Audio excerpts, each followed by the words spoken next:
Giza Plateau, Egypt. The Great Pyramid is arguably the most enigmatic structure on the face of the earth. It is the only surviving wonder of the ancient world.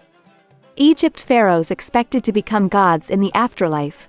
To prepare for the next world, they erected temples to the gods and massive pyramid tombs for themselves, filled with all the things each ruler would need to guide and sustain himself in the next world.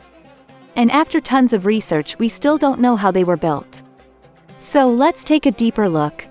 David Childress, the author of Technology of the Gods, says, Ever since the first studies of the Great Pyramid in Egypt have been made, researchers have been amazed at the mathematical knowledge that is encoded into the Great Pyramid, the measurements that are used in it. Even the placement of the Great Pyramid has aroused great interest among Egyptologists. The Great Pyramid is aligned to within 3/60th of a degree of north, a more accurate alignment than any other structure on Earth. Now talking Michael Dennin, Ph.D., physicist at the University of California, Irvine. When you look at the Great Pyramid's alignment, it's aligned very, very close to true north.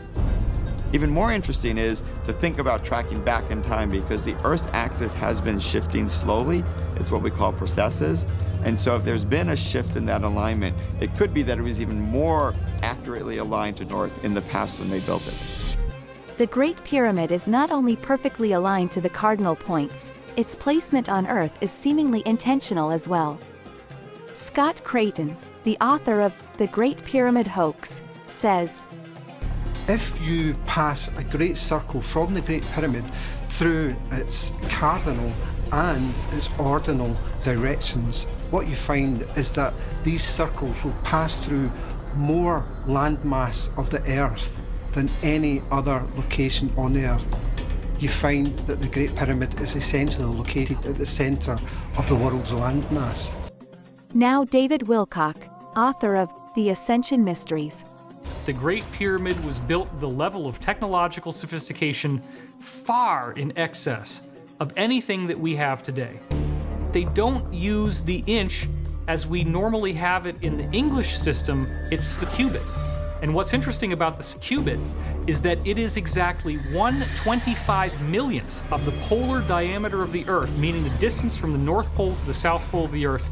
Chop it up into 25 million pieces, there's your cubit. It's perfect. Now Freddie Silva, author of The Divine Blueprint.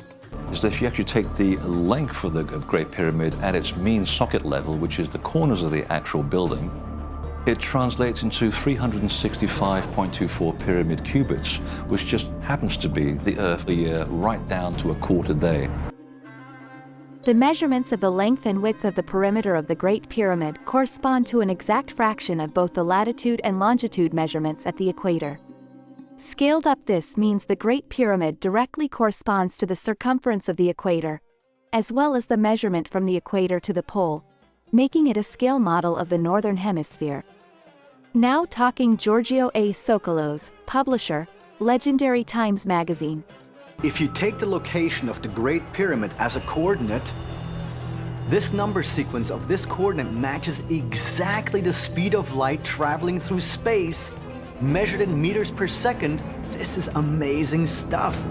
When you consider the vast amount of information about the Earth that's encoded into the Great Pyramid, you can't just dismiss all of this as pure coincidence.